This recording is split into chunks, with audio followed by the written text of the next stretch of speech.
شہر بغداد سے دور ایک چھوٹی سی بستی میں ایاز نامی ایک بوڑھا تاجر رہتا تھا۔ عمر کے آخری حصے میں پہنچ کر اس نے اپنا کاروبار چھوڑ دیا اور اسے اپنے دونوں بیٹوں کے حوالے کر دیا۔ ایاز کا بڑا بیٹا حسن انتہائی اعلیٰ اخلاق کا مالک تھا۔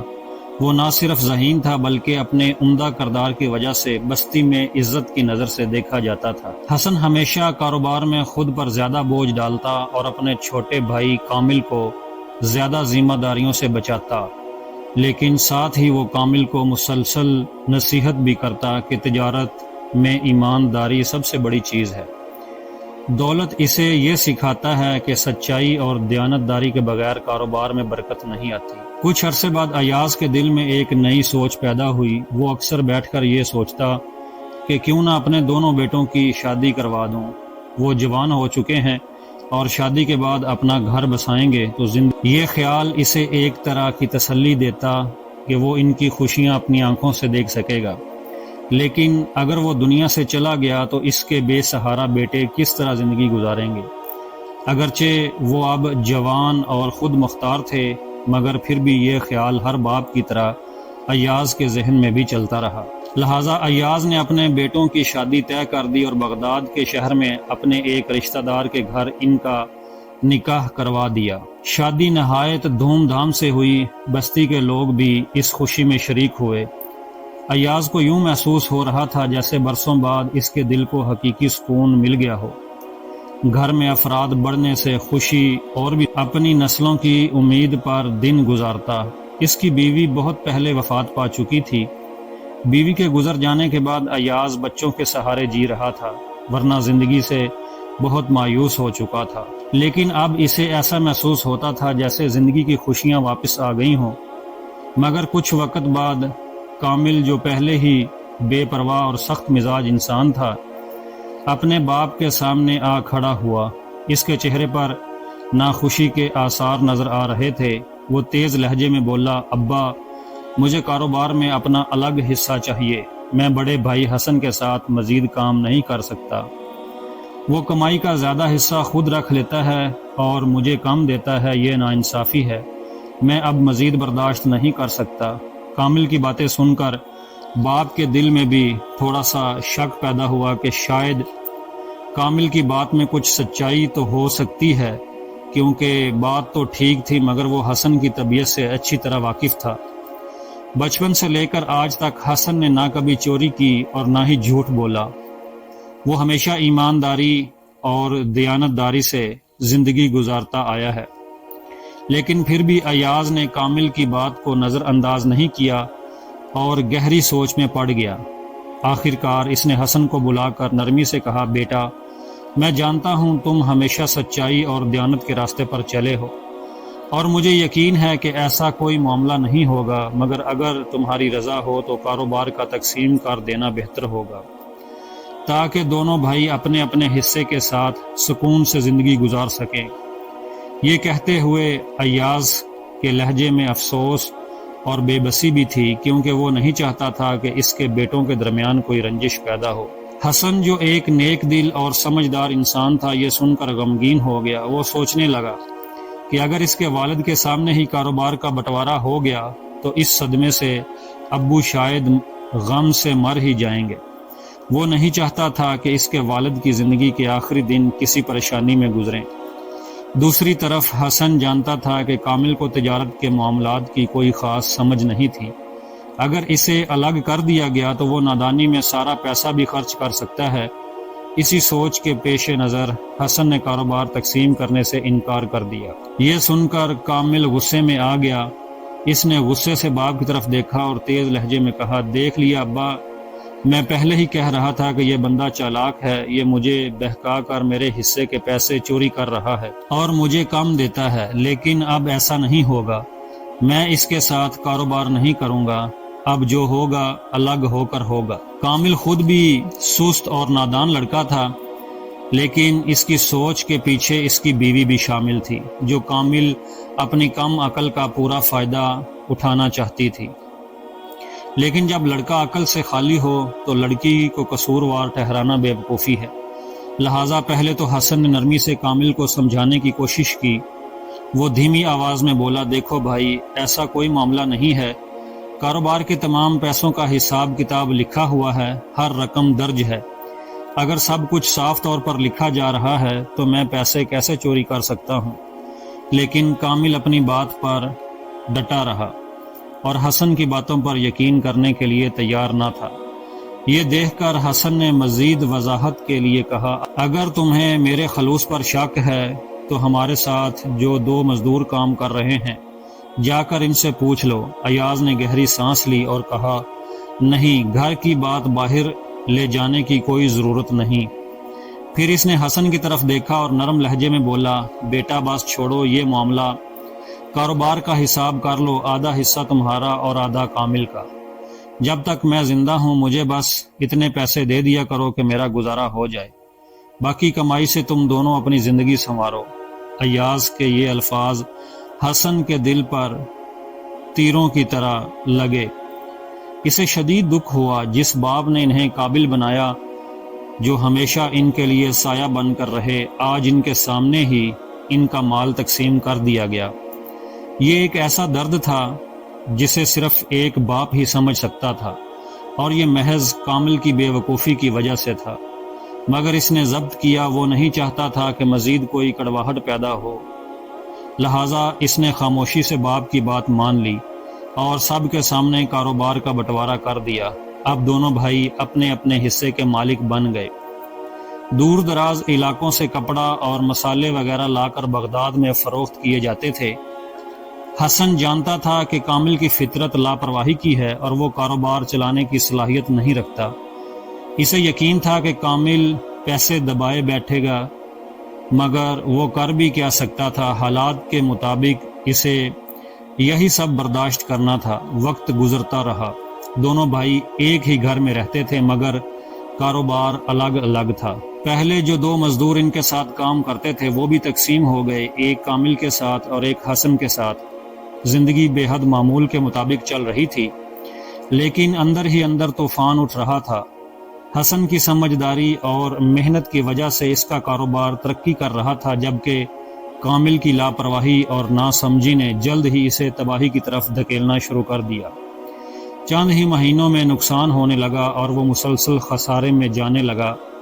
کچھ عرصے بعد بڑے بھائی حسن نے کامل کو نرمی سے سمجھایا، بھائی، اپنے کاروبار کا ہر مہینے حساب کتاب کیا کرو تاکہ تمہیں کمائی اور نقصان کا اندازہ رہے، ایسا نہ ہو کہ تم مسلسل نقصان میں جا رہے ہو اور تمہیں پتہ ہی نہ چلے۔ مگر کامل، جو عقل سے بالکل پیچھے اور کاروبار کے معاملات سے ناواقف تھا، اپنی ضد پر قائم رہا۔ اس نے خود اعتماد سے جواب دیا، نہیں بھائی، مجھے سب معلوم ہے، میں کمائی میں ہوں اور مجھے ایک ایک پیسے کا حساب رہتا ہے، تم فکر نہ کرو۔ حسن اور ایاز دونوں کامل کی لاپرواہی سے خوب واقف تھے، مگر وہ خاموش رہے، جانتے تھے کہ سمجھانے کا کوئی فائدہ نہیں۔ وقت گزرتا رہا اور آخر کار کامل نے وہ دن دیکھ لیا جس کا اسے ہمیشہ سے خوف تھا۔ جب اس نے کاروبار کا حساب کتاب کیا تو پتہ چلا کہ وہ قرض میں ڈوب چکا ہے، مگر اس کے غرور کا عالم یہ تھا کہ وہ خود کو تسلی دیتا رہا، کوئی بات نہیں، دکان میں ابھی کافی سامان موجود ہے، جیسے تیسے کر کے قرض اتار ہی لوں گا۔ مگر وہ یہ نہیں سمجھ رہا تھا کہ اگر یہی حال رہا تو جلد ہی اس کے پاس بیچنے کے لیے کچھ بھی نہیں بچے گا اور وہ لاکھ پتی سے رو پیٹی بن جائے گا۔ وقت گزرتا گیا اور ایک دن وہ بھی آیا کہ جب کامل کی دکان میں سامان کم ہونے لگا۔ وہ جو کبھی شان سے کہتا تھا کہ سب کچھ اس کے قابو میں ہے، اب آہستہ آہستہ حقیقت کے قریب پہنچ رہا تھا۔ باپ اور حسن دونوں کامل کی یہ دلیرانہ باتیں سنتے تھے، مگر حقیقت سے خالی باتیں سن کر سوچ میں پڑ جاتے کہ شاید اس نے کہیں اور پیسہ لگا رکھا ہو یا شاید وہ کچھ اور منصوبہ بنا رہا ہو۔ مگر سچ تو جلد ہی سامنے آنے والا تھا۔ کچھ عرصے بعد آخر کار کامل کنگال ہو گیا۔ ایک دن وہ بوجھل قدموں کے ساتھ باپ کے پاس آیا اور بے بسی سے کہنے لگا، ابا، میں مسلسل نقصان کیوں کر رہا ہوں؟ میں تو سب کچھ ٹھیک سے کرتا ہوں، پھر بھی میرا کاروبار ڈوب گیا اور دیکھو حسن کا کاروبار بڑھ گیا۔ آخری وجہ کیا ہے؟ ایاز ایک سمجھدار اور تجربہ کار آدمی تھا۔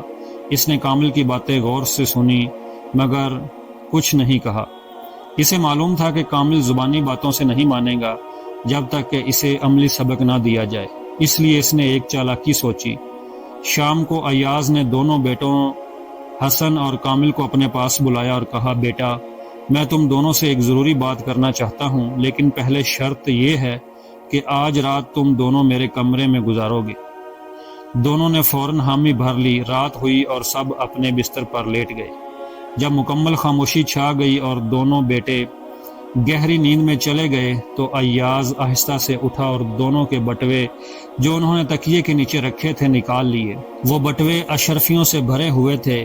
بٹوا چرا کر وہ دوبارہ اپنے بستر پر آ گیا جیسے ہی کچھ ہوا ہی نہ ہو۔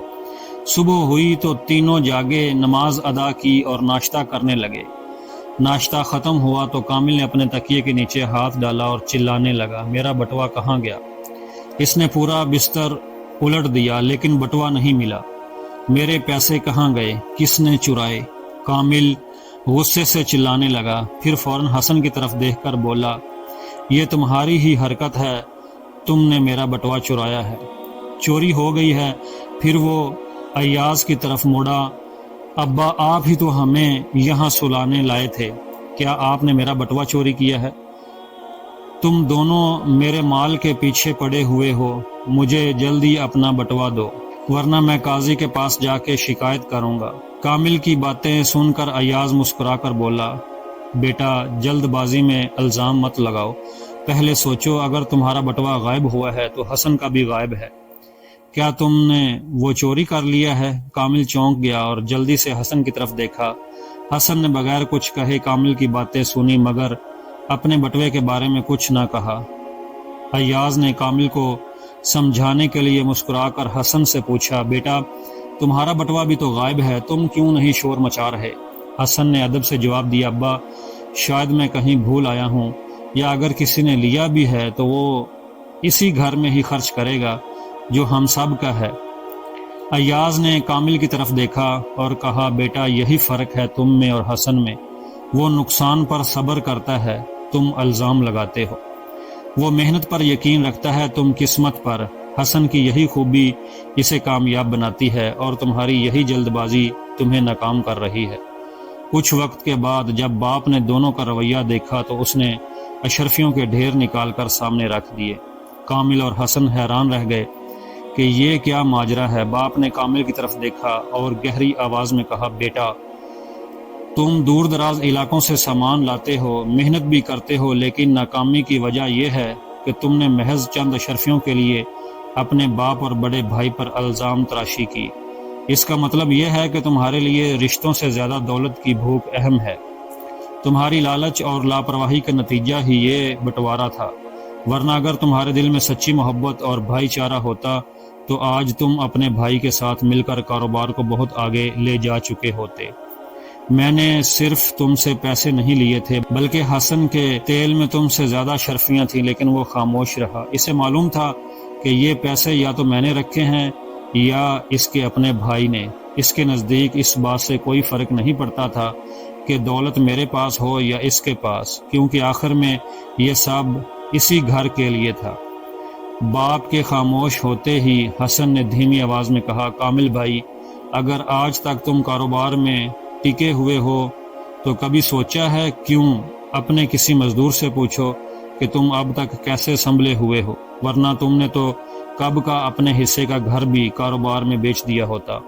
کامل نے بات کو جاننے کی کوشش کی، جلدی مزدور کو بلایا اور کہا، یہ کیا کہہ رہا ہے؟ مزدور نے کہا، مالک حسن بھائی بالکل سچ کہہ رہے ہیں، جب بھی میں صبح دکان کھولتا ہوں تو حسن بھائی آ کر آپ کا سارا حساب کتاب دیکھتے ہیں، جو نقصان ہوتا وہ خاموشی سے اپنی جیب سے پیسے نکال کر مجھے دیتے اور کچھ اضافی پیسے بھی دیتے اور کہتے کہ یہ پیسوں میں شامل کر لو، اور جو اضافی اشرفیاں دی ہیں انہیں اپنے پاس محفوظ رکھو، کامل کو مت بتاؤ تاکہ وہ کاروبار سیکھ لے، نقصان تو ہوتا رہے گا لیکن چلو وہ کچھ تو سیکھ لے گا۔ جتنا قرض آپ پر چڑھا ہوا ہے اس سے کہیں زیادہ رقم حسن بھائی نے مجھے تھوڑا تھوڑا کر کے دی ہے، میں نے یہ پیسے اپنی امانت سمجھ کر رکھے ہیں، اگر آپ چاہیں تو میں ابھی آپ کو دے دیتا ہوں۔ کامل کی آنکھیں آنسوؤں سے بھر گئیں اور وہ چیخ چیخ کر رو پڑا۔ باپ اور بھائی کے گلے لگ گیا۔ اسے احساس ہوا کہ اگر یہ دونوں نہ ہوتے تو آج وہ کہیں کا نہ رہتا۔ نرم لہجے میں اس نے حسن سے کہا، بھائی میں آپ کے ساتھ کام کروں گا، جو آپ کہیں گے وہی کروں گا۔ میں واقعی بے وقوف تھا، مجھے آپ پر اور ابو جان پر بھروسہ کرنا چاہیے تھا۔ حسن نے مسکراتے ہوئے اسے گلے لگا لیا اور یوں دونوں بھائی مل کر کاروبار میں لگ گئے، جبکہ باپ کی خوشی کا کوئی ٹھکانہ نہ تھا۔ تو دوستو، ہماری زندگی میں بھی باپ اور بھائی کا بہت بڑا کردار ہوتا ہے۔ یہ رشتے مثال بنتے ہیں، مگر افسوس کہ آج کل کچھ لوگ چند پیسوں کے لیے ان قیمتی رشتوں کو توڑ دیتے ہیں، جس کا نتیجہ بعد میں بہت بھاری پڑتا ہے۔ یاد رکھو، کسی بھی کام میں، چاہے وہ اپنا ہو یا کسی اور کا، ایمانداری، خوش اخلاقی اور نیک نیتی کو کبھی نہیں چھوڑنا چاہیے، کیونکہ کامیابی صرف محنت سے نہیں بلکہ اللہ کی رضا، ایمانداری، ماں باپ کی دعاؤں اور غریبوں کی مدد سے ملتی ہے۔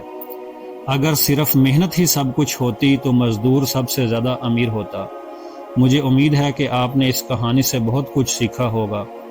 ہمارے چینل پر ہر کہانی میں ایک گہرا سبق چھپا ہوتا ہے، تو اگر آپ نے ہماری ویڈیو نہیں دیکھی تو ضرور دیکھیں۔ مزید سبق آموز کہانیوں کے لیے ہمارے چینل کو سبسکرائب کریں اور گھنٹی کا بٹن دبانا نہ بھولیں۔